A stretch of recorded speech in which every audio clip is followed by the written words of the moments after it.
네, 안녕하십니까. 이재필입니다. 자, 어제 우리나라 시장은 조금 좀 안타까운, 그리고 좀 아쉬운 그런 모습이었죠. 아침에 뭐 좋은 분위기로 출발했습니다. 그러다가 뭐 조금 장 초반에는 2200포인트라는 주요 지지선을 지지를 해주나 싶은 생각도 들게 만들었어요. 근데 저 중국 쪽에 PMI 저 경제 성장률이 저 GDP 성장률이 저 발표가 됐는데 상당히 잘 나왔죠. 3.2% 정도 상당히 좀 좋은 숫자로 이렇게 나왔는데요. 그게 오히려 독이 된 것 같아요. 자, 지금 전 세계 시장을 지탱하고 있는 그 원동력, 힘이 뭔가 하는 거, 이거를 어제 시장에서 단적으로 좀 생각하게 만들어주죠. 뭔 얘기냐? 저 지금 뭐 경제 상황 같은 경우는 굉장히 안 좋죠. 굉장히 안 좋은데, 자, 뭐 각국 정부나 뭐 중앙은행 이런 쪽에서 돈을 막 풀었다라는 거예요. 자, 경제 성장률이 좋게 나왔다라는 거는, 그쵸? 이렇게 되면, 예상치가 2.3 정도였었는데 3.2가 나왔으니까, 이렇게 되면 이제는 돈 안 푸는 거 아니야? 뭐 그런 우려감들, 이런 것들이 살짝 작용을 한 것 같아요. 자, 일단 전체적으로 뭐 뉴스들 이 얘기는 이따가 저 해외 시장 저 차트 보면서 중국 쪽도 뭐 간략하게 오늘 또 한번 보도록 하겠습니다. 중국 시장 차트도 좀 이따가 한번 볼게요. 자, 글로벌 증시 뉴스를 좀 살펴보도록 하겠습니다. 미국 쪽이 주로 나오는 그런 시간이죠. 자, 뉴욕 연은 총재는 뭐 트럼프 닮아가서 그런 얘기는 한 건 아니고요. 조금 자화자찬성 그런 얘기를 했습니다. 연준이 유동성을 공급한 거, 유동성 공급 정책은 성공을 거두고 있다. 매우 성공적이다. 이런 얘기를 했고요.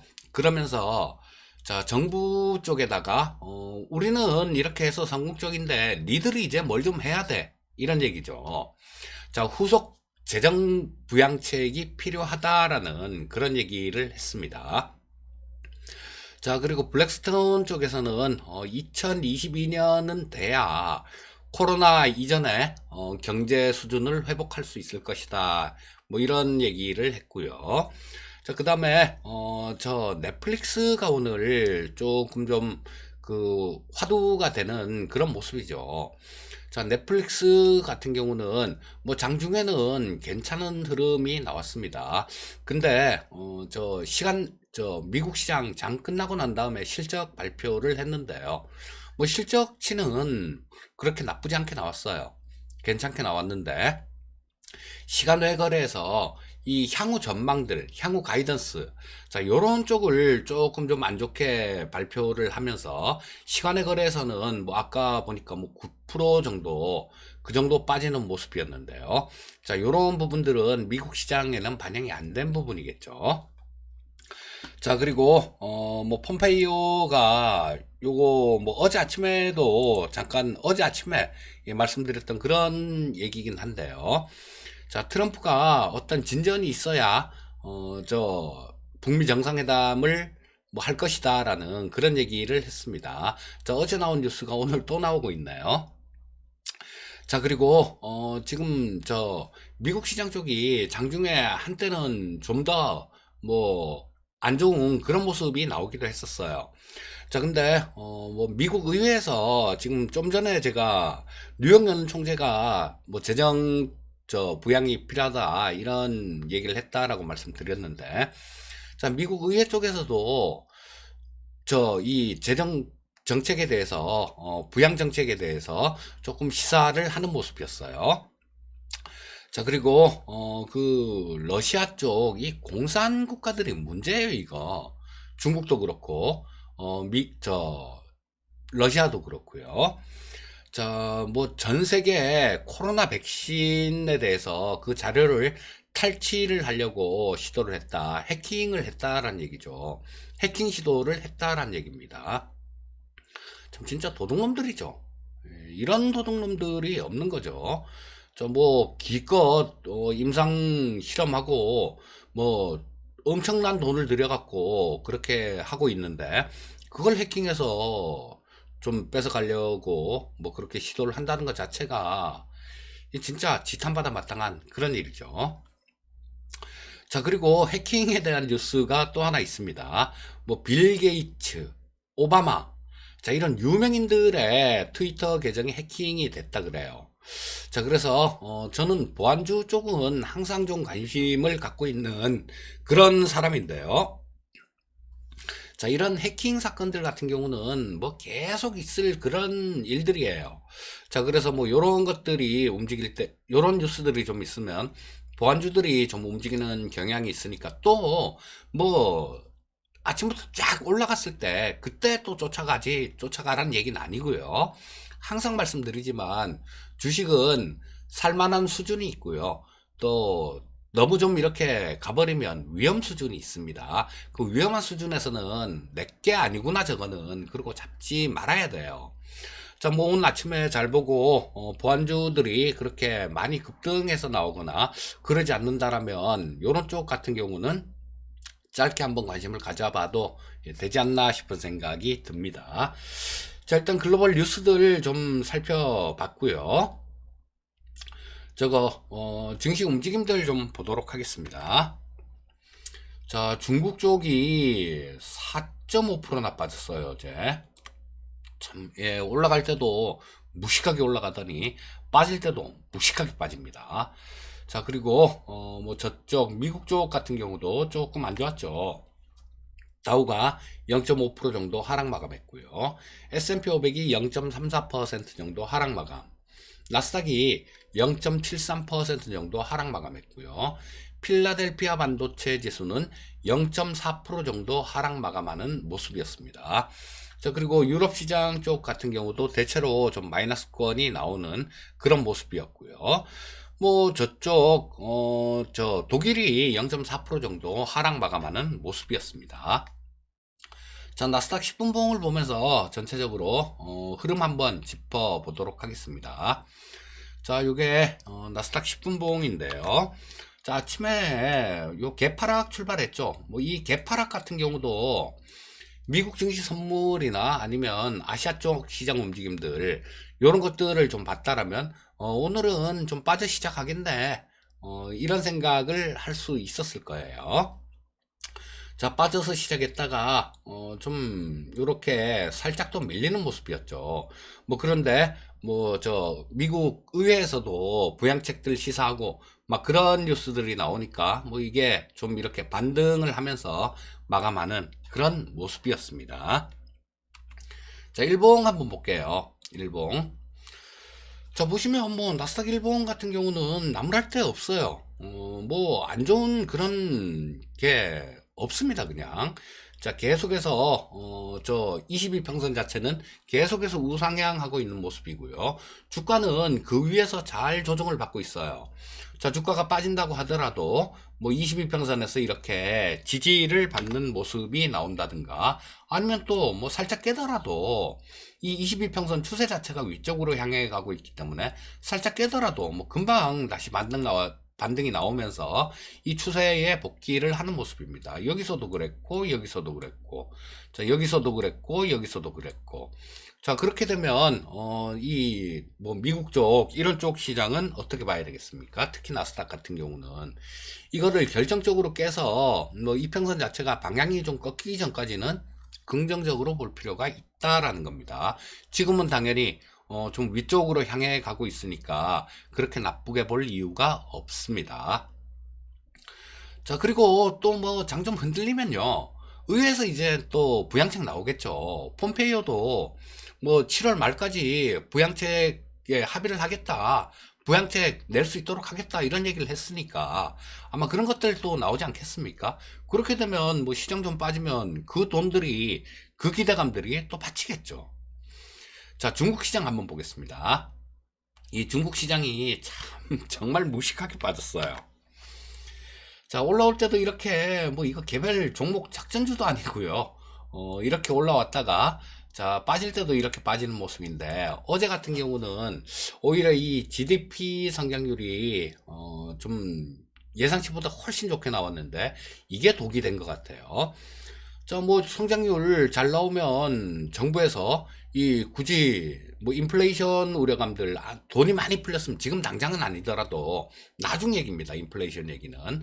자, 그 인플레이션 나중에 인플레이션 발생될 수 있는 그런 부담감에도 불구하고 돈을 풀 이유가 없겠죠. 물론 뭐 중국 같은 경우는 뭐 그렇게 할 수도 있는 나라지만요. 어쨌든 2분기 GDP 성장률이 잘 나오면서 그게 좀 그 정책 기대감의 약화 이런 걸로 이어지면서 이렇게 좀 크게 맞았다라고 보시면 될 거고요. 자, 근데 중국 시장도 마찬가지입니다. 보시면 자, 이거는 더 강하게 살아있죠. 22평선 자체가 중국 시장은 더 강하게 살아있습니다. 자, 그렇다면 자, 이쯤에서 22평선 정도에서는 지지를 기대할 수 있겠죠. 어제 이 정도 수준이었으니까 오늘은 22평선 자체가 좀 더 올라갈 겁니다. 그렇게 되면 뭐 이쯤 어디에서 이렇게 만나서 지지받아서 튀거나 좀 위쪽으로 움직이거나 아니면 이 22평선 자체를 뭐 이렇게 깬다고 하더라도요. 추세선 자체가 이렇게 살아있으니까 이게 재차 이렇게 되돌아 나오는 그런 움직임이 나올 가능성이 굉장히 많습니다. 자, 이동평균선도요.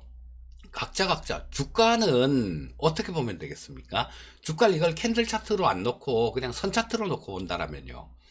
자, 이동평균선하고 같이 이런 선으로 표현을 한다라면 하루짜리 이동평균선이 되겠죠. 매일 종가는. 자, 하루짜리 이동평균선보다는 20일, 그 다음에 60일, 이런 것들이 긴 것들이 훨씬 큰 힘을, 에너지를 갖고 있습니다. 그래서, 이거는 뭐 주가가 이렇게 올라가는데, 이렇게 좀 뭐 빠지고 밀리고 막 이러는 거는, 이거는 청소년기, 반항기, 뭐 그쯤이라고 보면 될 거예요. 자, 이 청소년기에 이렇게 반항을 하면서, 야, 이쪽으로 가야 돼. 그러는데, 반항을 하면서, 아니야, 일로 갈 거야. 뭐 이유 없는 반항이죠. 그렇게 빠지는 수도 있죠. 근데 웬만하면 되돌아 나오죠. 웬만하면 따라가게 돼 있습니다. 뭐 물론 애들이야 잘못 안 좋은 방향으로 나가서 뭐 영영 그 방향으로 가는 경우도 있지만요. 뭐 주식도 마찬가지 그런 경우가 없잖아 있습니다. 자, 이게 주가가 워낙 좀 큰 악재, 대형 악재 뭐 이런 것들에 직면을 하면 자, 이러면서 이걸 깨고 난 다음에 주가가 먼저 깨고 난 다음에 이평선 자체가 이렇게 돌아서 꺾이는 이런 모습이 나올 때도 있지만요. 지금은 각국의 미국 쪽도 정책 기대감들 이런 것들이 있는 그런 자리니까 아까 나스닥도 마찬가지였었죠. 이런 형태의 우상향하는 그런 모습이 나왔죠. 이걸 깨고 내려가서 이 이평선 자체를 끌어내릴 만한 그런 요인은 없다라고 봅니다. 자, 요렇게 됐다가 뭐 지지를 받고 이렇게 반등을 하거나 자, 중국 시장도 그런 맥락으로 보시면 될 것 같아요. 자, 제 얘기가 우리 주린이 분들 같은 경우는 어려우실지도 모르겠어요. 지금 이런 얘기 같은 경우는 어려울지도 모르겠는데 뭐 조금 좀 시장에 대해서 약간만 공부했고 아시는 분들 같은 경우는 충분히 이해가 갈 거예요. 그리고 이 정도도 이해가 안 간다라면요. 그거 진짜 눈 감고 투자를 하시는 겁니다. 그래서 야, 저 얘기가 너무 어려워 라고 생각하기 전에 이거 그렇게 어렵지 않은 얘기예요. 약간의 노력만 있다라면 충분히 알아들을 수 있는 그런 얘기입니다. 자, 뭔 이렇게 말씀을 해 드려도 알아는 들어야죠. 알아는 들어야 됩니다. 그러기 위해서는 공부를 좀 하셔야 돼요. 공부할 수 있는 거 그런 영상들 제 유튜브 영상에만 하더라도 뭐 초보를 위한 뭐 어쩌고 저쩌고 막 그러면서 그런 공부할 수 있는 영상들이 있고 기술적 분석에 대한 영상도 뭐 자주 좀 드려야 되는데 제가 최근 들어서는 이 기술적 분석에 대해서는 올려드리지 않은 것 같아요. 이동평균선 얘기를 하다가 만 것 같은데 나중에 기회가 되면 차츰차츰 또 올려드릴 겁니다. 하지만 그 전에 올려드린 것만 하더라도 그만 좀 이렇게 보고 공부를 하신다라면 뭔 얘기인지는 알아들을 수 있으실 겁니다. 자, 주식시장에서 그래요. 뭐 나는 초보라서 주린이라서 뭐 잘 모른다. 그래서 돈을 잃었다. 뭐 이렇게 자기 위안은 할 수 있습니다. 하지만 주린이라고 돈을 잃었다고 시장에서 니는 초보니까 네가 이런 돈 돌려줄게. 그러지 않습니다. 냉정한 거예요. 자, 그래서 그 공부를 조금 하는 그런 노력은 필요합니다. 자, 이 중국 시장까지 봤고요. 국내 증시 수급 동향 좀 살펴보도록 하겠습니다. 자, 국내 증시 수급 동향 뭐 어제는 그렇게 뭐 좋은 게 없었죠. 자, 보시면 이 코스피 시장 쪽에 수급을 보게 되면요. 저 개인 투자자들이 저 3천억 정도를 샀고, 그 다음에 외국인들이 1,300억 정도를 순매도, 기관이 1,835억 정도를 순매도하는 그런 모습이었습니다. 자, 코스닥 시장 수급 살펴보면 코스닥 역시 마찬가지였어요. 자, 조금 눈에 띄는 거는 시장 규모는 코스피 시장 이 훨씬 큰데, 이쪽에서는 외국인들 기관들 매도 물량은 자, 이쪽이 만만치가 않은 것 같아요. 자, 외국인들이 1,442억 정도 순매도, 기관이 1,683억 정도를 순매도했고요. 개인 투자자가 3,640억 정도를 샀습니다. 자, 선물 시장에서는 뭐 특별한 동향은 없었어요, 어제. 뭐 선물 시장에서 몇백억 같은 경우는 아무것도 아닌 그런 숫자니까요. 자, 외국인들이 한 750억 정도를 샀고, 개인이 89억 정도를 팔았고, 그 다음에 기관이 564억 정도를 팔았습니다. 뭐 선물 시장 수급은 어제 뭐 거의 그냥 구경만 하는 그런 수급이었다라고 보시면 되겠습니다. 자, 옵션 시장, 콜옵션 쪽을 보면 외국인이 콜옵션은 47억 정도를 매도했고요. 금융투자는 콜옵션을 13억 정도를 매수를 했습니다. 자, 외국인들 같은 경우는 뭐 장 초반부터 콜옵션 쪽에서는 매도가 좀 나오던데요. 자, 시장에 대해서 야, 요거 조금 불안하다라는 그런 생각을 한 것 같아요. 미리 이 사람들은 콜옵션 매도로 대응했고, 금융투자는 13억 정도를 콜옵션을 샀습니다. 자, 풋 쪽을 보게 되면 외국인들이 풋을 6억 정도 순매도했고요. 금융투자가 풋은 18억 정도를 순매수했습니다. 결국은 외국인들은 콜풋 양매도, 금융투자는 콜풋 양매수라고 보시면 될 것 같고요. 자, 이 옵션 같은 경우는 개념이 상당히 좀 난해합니다. 그래서 뭐 주린이 분들 같은 경우는 이 옵션은 개념을 이해하려고도 하지 마세요. 자, 워낙 좀 개념 자체도 어렵고 그렇기 때문에 뭐 이거를 잘못 파고들다 보면 다른 거에도 흥미를 잃을 수 있으니까, 저 옵션 시장 같은 경우는 뭐 안 배우는 게 최고죠, 옵션은. 자, 그래서 뭐 그런 수급이었다. 외국인들 같은 경우는 콜도 팔고 풋도 팔고, 대신 콜을 훨씬 더 많이 팔았습니다. 자, 금융투자는 콜, 풋, 뭐 비슷한 규모로 매수를 하는 모습이었고요. 외국인들 같은 경우는 변동성 축소, 그 다음에 금융투자 같은 경우는 변동성 확대에 배팅을 하는 모습이었어요. 자, 일단 뭐 차트를 보면서 우리나라 시장, 저 코스피 일봉을 보면서 어제 흐름 한번 간략하게 짚어보도록 하겠습니다. 자, 뭐 어제는 조금 뭐 하루 종일 조금 좀 안 좋은 그런 모습이었어요. 자, 장 초반에는 뭐 보합권 정도 출발했죠. 그랬다가 뭐 좀 빠졌다가 반등 나왔다가 뭐 옆으로 이렇게 기다가 중국 시장 시작하면서 조금 하락 압력을 받고 있다가, 이때 11시에 그 GDP 성장률이 발표가 됐죠. 그게 잘 나오면서 시장이 오히려 걱정을 한 것 같아요. 자, 그래서 중국 시장이 급락을 하는 그런 모습을 보여줬고, 거기에 따라서 우리나라 시장도 두들겨 맞고 옆으로 이렇게 좀 횡보하는 모습을 보이다가 오후장에 또 한 번 더 두들겨 맞고 그렇게 끝나는 모습이었죠. 오후장 같은 경우는 뭐 중국 증시가 뭐 한 4.5% 정도 하락으로 마감됐습니다만, 장중에도 뭐 한 4% 우리 장 마감 무렵에요. 그 정도 하락하는 움직임이었었죠. 미국 나스닥 선물 전부 다 마이너스권에 있었고, 뭐 그런 영향을 받은 겁니다. 자, 일봉 한번 보면서 시장 또 좀 말씀을 드려야죠. 자, 되게 아쉬워요. 되게 아쉬운 게 어제 2200포인트를 좀 엊그저께 돌파를 하면서 좀 어제 조금 지켜줬으면 하는 그런 바람이 상당히 좀 강했었습니다. 저도 뭐 은근히 기대도 하고 있었고요. 하지만 뭐 어제 좀 이걸 또 재차 깨면서 2200포인트의 벽이 상당히 높구나라는 거, 그런 걸 다시 한번 느끼게 해줬습니다. 하지만 아랫부분은 어떻게 되겠습니까? 제가 지난주에 2130, 지지난주 정도네요.